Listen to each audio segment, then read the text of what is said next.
Hello everyone, ಇವತ್ತಿನ ವಿಡಿಯೋಗೆ ಎಲ್ಲರನ್ನೂ ಸ್ವಾಗತ ಮಾಡ್ತಾ ಈ ವಿಡಿಯೋ ಕೂಡ ಸ್ಟಾರ್ಟ್ ಮಾಡ್ತಾ ಇದ್ದೀನಿ. ಐ ಹೋಪ್ ಈ ವಿಡಿಯೋ ನಿಮ್ಗೆ ಇಷ್ಟ ಆಗುತ್ತೆ ಅಂತ ಭಾವಿಸಿದ್ದೀನಿ. ಇನ್ನು ಈ ಬ್ಲಾಗಲ್ಲಿ ನೀವು ಚಪ್ರದ ಶಾಸ್ತ್ರನ ನೋಡ್ಬೋದು, ಯಾವ ರೀತಿ ನಾವು ಮನೆ ಮುಂದೆ ಚಪ್ರ ಹಾಕಿದ್ವಿ ಅಂತ ಹೇಳ್ಬಿಟ್ಟು, ಮತ್ತು ಬಳೆ ಶಾಸ್ತ್ರದ ವಿಡಿಯೋ ನೋಡ್ಬೋದು. ಆದಷ್ಟು ನಾನು ವಿಡಿಯೋನ ಇನ್ನೊಂದು ಬ್ಲಾಗಲ್ಲಿ ಮಾಡಿ ಸಪ್ರೇಟಾಗಿ ವಿಡಿಯೋನ ಹಾಕಿದ್ದೆ, ಬಳೆ ತೋರಿಸ್ಕೊಳೋದೆಲ್ಲ. ಅದು ಏನಾಗ್ಬಿಟ್ಟಿದೆ ಅಂತಂದರೆ ನಾನು ವಿಡಿಯೋ ಅಪ್ಲೋಡ್ ಆಗಿದೆ ಅಂತ ಹೇಳ್ಬಿಟ್ಟು ನಾನು ಡಿಲೀಟ್ ಕೊಟ್ಬಿಟ್ಟಿದ್ದೀನಿ. ಗ್ಯಾಲರಿಲೂ ಡಿಲೀಟ್ ಕೊಟ್ಟಿದ್ದೀನಿ, ವಿತ್ ಡಿಲೀಟಲ್ಲೂ ಡಿಲೀಟ್ ಕೊಟ್ಬಿಟ್ಟಿದ್ದೀನಿ. ಸ್ಟೋರೇಜ್ ಇರಲಿಲ್ಲ ಮದುವೆ ವಿಡಿಯೋಸ್ಗೆ ಅಂತ ಹೇಳ್ಬಿಟ್ಟು. ಅದರಿಂದ ನನಗೆ ಬಳೆ ಶಾಸ್ತ್ರದ ವಿಡಿಯೋ, ಮೆಹಂದಿ ಶಾಸ್ತ್ರದ ವಿಡಿಯೋ, ಚಪ್ರದ ವಿಡಿಯೋ ಎಲ್ಲ ಸಹ ಡಿಲೀಟ್ ಆಗಿಬಿಟ್ಟಿದೆ. ಅದರಿಂದ ಇವಾಗ ನಾನು ಮತ್ತೆ ನನ್ನ ಹತ್ರ ಏನು ಫೋಟೋಸ್ ಇತ್ತು ಅದನ್ನು ಮಾತ್ರ ಕ್ಲಿಪ್ಪಿಂಗ್ ಆಗಿ ತೆಗೆದು ಈ ವಿಡಿಯೋದಲ್ಲಿ ಅಪ್ಲೋಡ್ ಮಾಡಿದ್ದೀನಿ. ಐ ಹೋಪ್ ಈ ವಿಡಿಯೋ ನೋಡಿ ಸಪೋರ್ಟ್ ಮಾಡ್ತೀರಾ ಅಂತ ಕೇಳ್ಕೊತ ಈ ವಿಡಿಯೋ ಕೂಡ ಸ್ಟಾರ್ಟ್ ಮಾಡ್ತಾಯಿದ್ದೀನಿ. ನಾನು ಆಲ್ರೆಡಿ ತೋರಿಸಿದ್ನಲ್ವ, ನನ್ನ ಹತ್ರ ಇಷ್ಟೇ ಫೋಟೋಸ್ ಎಲ್ಲ ಇದ್ದಿದ್ದು. ಅಂದರೆ ಚಪ್ರದ ಶಾಸ್ತ್ರದ್ದು ಮತ್ತು ಬಳೆ ಶಾಸ್ತ್ರದ್ದೆಲ್ಲ ಸ್ವಲ್ಪ ಫೋಟೋಸೇ ಹಾಕಿದ್ದೀನಿ ನಾನು. ವಿಡಿಯೋಸ್ ಅಂತೂ ನನ್ನ ಹತ್ರ ಒಂದೂ ಇರಲಿಲ್ಲ. ಇನ್ನು ಇದೆಲ್ಲ ಮುಗಿಸ್ಕೊಂಡಿದ್ಮೇಲೆ ಇನ್ನು ನೆಕ್ಸ್ಟ್ ಚಪ್ರ ಶಾಸ್ತ್ರದ ದಿನ ಅಷ್ಟೊಂದು ನೀರೆಲ್ಲ ಹಾಕಿ ಅದನ್ನೆಲ್ಲ ಮುಗಿಸ್ಕೊಂಡು ಇವಾಗ ಬೆಳಗ್ಗೆ ಟಿಫನ್ಗೆ ಉಪ್ಪಿಟ್ಟನ್ನ ಮಾಡಿದ್ವಿ. ಉಪ್ಪಿಟ್ಟನ್ನ ತಿಂದ್ಬಿಟ್ಟು ನಾನು ಮತ್ತೆ ವಿಡಿಯೋನ ಕಂಟಿನ್ಯೂ ಮಾಡ್ತೀನಿ.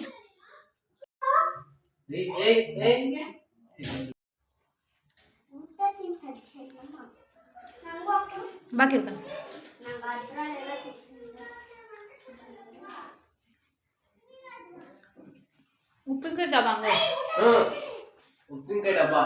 ಇನ್ನು ಟಿಫನ್ ಎಲ್ಲ ಮುಗಿಸ್ಕೊಂಡು ಇನ್ನು ನನ್ನ ಫ್ರೆಂಡ್ಸ್ಗೂ ಕೂಡ ಕಾರ್ಡ್ ಕೊಡಬೇಕಾಗಿತ್ತು. ಚಪ್ರದ ದಿವಸನೇ ಹೋಗಿ ಕಾರ್ಡ್ನ ಎಲ್ಲ ನನ್ನ ಫ್ರೆಂಡ್ಸ್ಗೆ ಕೊಟ್ಟು ಬಂದೆ. ಇವಳು ಬಂದ್ಬಿಟ್ಟು ನನ್ನ 10th ಫ್ರೆಂಡು ಪುಷ್ಪ ಅಂತ ಹೇಳ್ಬಿಟ್ಟು ಇವ್ರ ಮನೆಗೂ ಕೂಡ ಹೋಗಿದೆ. ಇನ್ನೂ ಒಂದಿಬ್ಬರು 3 ಮನೆಗೂ ಇದೆ, ಅಲ್ಲಿ ಯಾವುದೇ ರೀತಿ ಫೋಟೋಸ್ನ ತಗೊಂಡಿಲ್ಲ. ಇನ್ನು ನೆಕ್ಸ್ಟು ಚಪ್ರ ಶಾಸ್ತ್ರ ಎಲ್ಲ ಮುಗಿಸ್ಕೊಂಡು ಇವತ್ತು ರಿಸೆಪ್ಷನ್ ಇತ್ತಲ್ಲ ಸಂಡೇ. ಇನ್ನು ನೆಕ್ಸ್ಟು ಮಾರಮ್ಮನ ದೇವಸ್ಥಾನಕ್ಕೆ ಸಹ ಹೋಗಿತ್ತು, ಪೂಜೆನ ಮುಗಿಸ್ಕೊಂಡು ಬಂದ್ವಿ. ಇನ್ನು ಚಪ್ರದ ಊಟ ಕೂಡ ರೆಡಿಯಾಗಿತ್ತು. ಆ ಮನೆಯಲ್ಲಿ ಊಟ ಎಲ್ಲರಿಗೂ ಬಡಿಸಿದ್ದಾಯಿತು. ಇನ್ನು ಕೊನೆಯಲ್ಲಿ ನಾವು ಕೂಡ ಕೂತ್ಕೊಂಡು ಊಟ ಎಲ್ಲ ಮುಗಿಸ್ಕೊಂಡ್ವಿ. ಇನ್ನು ಚಪ್ರದ ಊಟ ಮುಗಿಸ್ಕೊಂಡು ಇನ್ನೂ ಸಹ ಚೌಟ್ರಿಗೂ ಸಹ ಓಡಬೇಕಾಗಿತ್ತು ಅಂತ ಹೇಳ್ಬಿಟ್ಟು ಚಪ್ರದ ಊಟ ಎಲ್ಲ ಮುಗಿಸ್ಕೊಂಡು ಇಲ್ಲ ಬಟ್ಟೆ ಎಲ್ಲ ಬ್ಯಾಗ್ ಎಲ್ಲ ಪ್ಯಾಕ್ ಮಾಡ್ಕೊಂಡಿದ್ವಿ ಇನ್ನು ಚೌಟ್ರಿಗೆ ಹೋಗೋಕ್ಕೆ. ಇವತ್ತೇ ರಿಸೆಪ್ಷನ್ ಇರೋದ್ರಿಂದ ಇನ್ನು ನಾವು ಆಲ್ಮೋಸ್ಟ್ ಇವಾಗ 4 ಗಂಟೆ ಆಗಿದೆ. ಇವಾಗ ಆಲ್ಮೋಸ್ಟ್ 3:30 ಆಗಿದೆ. ಇವಾಗ ನಾವು ಚೌಟ್ರಿಗೆ ಹೋಗ್ಲಿಕ್ಕೆ ಸಹ ಹೊರಟಿದ್ದೀವಿ.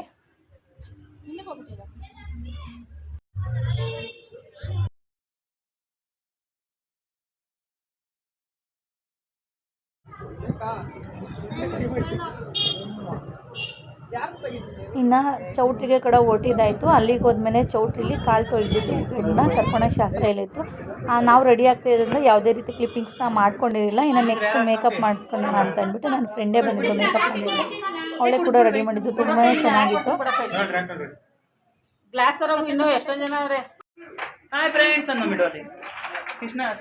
ಇನ್ನು ಮೇಕಪ್ ಎಲ್ಲ ಮುಗಿಸ್ಕೊಂಡು ರಿಸೆಪ್ಷನ್ಗೂ ಸಹ ಹೋಗಿದ್ದಾಯಿತು. ಇನ್ನು ನನ್ನ ಮಗನ ಕ್ಲಾಸಲ್ಲಿ ಅವ್ರ ಪ್ರಿನ್ಸಿಪಲ್ ಮ್ಯಾಮ್ ಅವರು ಸಹ ಬಂದಿದ್ದರು. ಇನ್ನು ಸಣ್ಣ ಪುಟ್ಟ ಫೋಟೋಸ್ ಮಾತ್ರ ತಗೊಂಡು ಅದನ್ನು ಕೂಡ ಇದಕ್ಕೆ ಇನ್ಕ್ಲೂಡ್ ಮಾಡಿದ್ದೀನಿ. ಇವಳು ನನ್ನ ಫ್ರೆಂಡು, ಇವಳೇ ಸಹ ಮೇಕಪ್ ಮಾಡಿದ್ದು, ತುಂಬಾ ಚೆನ್ನಾಗಿತ್ತು. ನನಗಂತೂ ಮೇಕಪ್ ಹೇರ್ ಸ್ಟೈಲ್ ತುಂಬಾ ಇಷ್ಟ ಆಯಿತು. ನೀವು ಕೂಡ ನೋಡ್ಬೋದು. ನಾನು ಯಾವುದೇ ರೀತಿ ವಿಡಿಯೋಸ್ ಅಂತೂ ಮಾಡ್ಕೊಳಕ್ಕಾಗಿಲ್ಲ. ರಿಸೆಪ್ಷನ್ನೇ ಅವಳು ಮಾತ್ರ ಫೋಟೋಸ್ನ ತಗೊಂಡಿದ್ದು ನನ್ನ ಫ್ರೆಂಡು, ಅದನ್ನು ಮಾತ್ರ ನನಗೆ ಕಳಿಸ್ಕೊಂಡು ಆ ಫೋಟೋಸ್ನ ನಾನು ನಿಮ್ಗೆ ಇಲ್ಲಿ ಆ್ಯಡ್ ಮಾಡಿದ್ದೀನಿ. ನಾನಂತೂ ಫುಲ್ಲು ನರ್ವಸ್ ಆಗಿಬಿಟ್ಟಿದ್ದೆ, ಮೇಕಪ್ಪಲ್ಲಿ ಯಾವ ರೀತಿ ಬರುತ್ತೋ ಏನಾಗುತ್ತೋ ಅಂತ. ತುಂಬಾ ಚೆನ್ನಾಗಿ ಮೇಕಪ್ ಅಂತೂ ಸಖತ್ತಾಗಿತ್ತು. ನನಗಂತೂ ಮೇಕಪ್ಪು ನಾನು ಯಾವ ರೀತಿ ಬರುತ್ತೋ ಅಂತ ಅಂದ್ಕೊಂಡಿದ್ದೆ, ಅದರ ನೆಕ್ಸ್ಟ್ ಲೆವೆಲಲ್ಲಿ ಮೇಕಪ್ ಅಂತೂ ನನಗಂತೂ ಸಖತ್ ಇಷ್ಟ ಆಯಿತು. ಇನ್ನು ಮೇಕಪ್ಗೆ ಹೋದರೆ ನಾನು ಐಬ್ರೋ ಮಾಡಿಸ್ಬೇಕಾಗಿತ್ತು ಅಂತ ಅನ್ನಿಸ್ತು. ನನಗೆ ಐಬ್ರೋ ಮಾಡ್ಸೋಕ್ಕೆ ಸಹ ಟೈಮ್ ಇರಲಿಲ್ಲ. ಐಬ್ರೋ ಒಂದು ಫಿನಿಶಿಂಗ್ ಬರಲಿಲ್ಲ. ಅದು ಬಿಟ್ಟರೆ ಮೇಕಪ್ ಅಂತೂ ತುಂಬಾ ಚೆನ್ನಾಗಿ ಬಂದಿತ್ತು, ನೀವು ನೋಡ್ತಾ ಇರ್ಬೋದು. ಇದೆಲ್ಲ ರಿಸೆಪ್ಷನಲ್ಲೇ ತಗೊಂಡಿದ್ದು ನಾನು ಫೋಟೋಸು. ಅದಾದಮೇಲೆ ಶಾಸ್ತ್ರಗಳು ಮತ್ತು ಇನ್ನು ಫ್ರೆಂಡ್ ಸರ್ಕಲು ಇವರು ಬಂದು ಹೋಗ್ತಾಯಿದ್ರು. ಇನ್ನು ಮಾತಾಡಿಕೊಂಡೇ ಟೈಮ್ ಸ್ಪೆಂಡ್ ಮಾಡ್ಕೊಂಡಿದ್ದಾಗೋಯಿತು. ಯಾವುದೇ ರೀತಿ ನಾನು ವಿಡಿಯೋಸ್ನ ಮಾಡ್ಕೊಳಕ್ಕಾಗಲಿ. ಇನ್ನು ಫೋಟೋಸ್ನ ಮಾತ್ರ ನಾನು ಆ್ಯಡ್ ಮಾಡಿದ್ದೀನಿ. ಇನ್ನು ಫೋಟೋಸ್ ಎಲ್ಲ ತೆಗೆಸ್ಕೊಂಡು ಇವಾಗ ರಿಸೆಪ್ಷನ್ಗೆ ಬಂದಿದ್ದೀನಿ.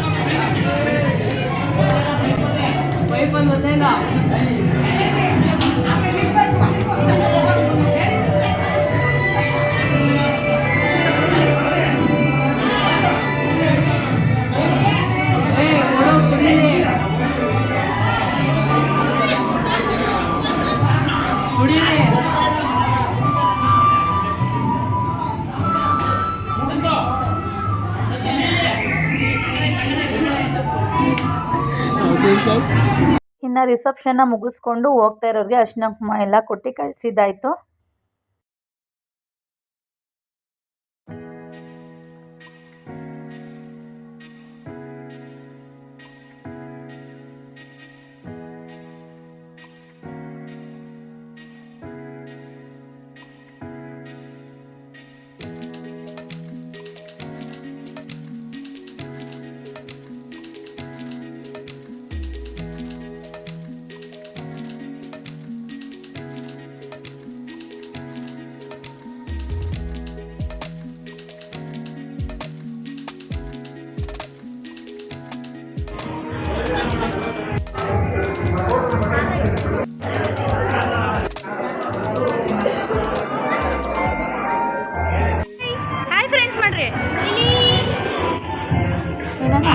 ಇಬ್ಬರನ್ನು ಕೂರಿಸ್ಬಿಟ್ಟು ಸ್ವಲ್ಪ ವೀಡಿಯೋ ಮತ್ತು ಫೋಟೋಸ್ನ ತೆಗ್ಸಿದ್ದಾಯಿತು. ಇನ್ನು ಒಬ್ಬ ಕೂತ್ಕೊಂಡ್ರೆ ಇನ್ನೊಬ್ಬ ಕೂತ್ಕೋತಾ ಇರಲಿಲ್ಲ, ಇವ್ರನ್ನ ಹಿಡಿಯೋಷ್ಟಕ್ಕೆ ಸಾಕಾಗೋಯಿತು. ಹಿಂಗಾಯಿತು. ಇನ್ನು ಆಮೇಲೆ ಯಾವುದೇ ರೀತಿ ವೀಡಿಯೋಸ್ನ ತಗೊಳಕ್ಕಾಗಿಲ್ಲ. ಇನ್ನು MLA ಅವ್ರು ಬಂದಿದ್ದರು ನನ್ನ ತಮ್ಮನ ಮದುವೆಗೆ, ಅವರು ಕೂಡ ವಿಶ್ ಮಾಡ್ತಾಯಿದ್ರು. ವಿಡಿಯೋ ಮಾಡ್ಕೊಳಕ್ಕಾಗಿಲ್ಲ, ಇನ್ನು ಫೋಟೋಸ್ ಇತ್ತು ಅಂತ ಅಂದ್ಬಿಟ್ಟು ಅದನ್ನು ಫೋಟೋಸ್ನ ಆ್ಯಡ್ ಮಾಡಿದ್ದೀನಿ. ನಾನು ಆಲ್ರೆಡಿ ನಮ್ಮ ಮನೆ ಗೃಹ ಪ್ರವೇಶದಲ್ಲಿ ತೋರಿಸಿದ್ದೀನಿ. MLA ಅವ್ರು ಬಂದಿದ್ದರು. ಇದು ದಾಸಹಳ್ಳಿ ಕ್ಷೇತ್ರದ MLA ಅವರು ಮುನಿರಾಜು ಸರ್ ಅಂತ ಅಂದ್ಬಿಟ್ಟು. ಇನ್ನು ಅವರೆಲ್ಲ ಹೋದ್ಮೇಲೆ ಊಟಕ್ಕೆ ಕೂಡ ಹೋದ್ವಿ. ನಾವು ಆಲ್ಮೋಸ್ಟ್ ಊಟಕ್ಕೆ ಹೋಗೋಷ್ಟೊತ್ತಿಗೆ ತುಂಬಾ ಲೇಟಾಗಿತ್ತು. ಊಟನೂ ಕೂಡ ತುಂಬಾ ಚೆನ್ನಾಗಿತ್ತು. ಇನ್ನು ನೆಕ್ಸ್ಟ್ ಬ್ಲಾಗಲ್ಲಿ ಸಿಗ್ತೀನಿ. ನೆಕ್ಸ್ಟು ಧಾರೆ ಮುಹೂರ್ತದ ಬ್ಲಾಗ್ ಎಲ್ಲ ಇರುತ್ತೆ. ಹೋಪ್ ಈ ವಿಡಿಯೋ ಇಷ್ಟ ಆಗಿದೆ ಅಂತ ಭಾವಿಸಿದ್ದು. Next video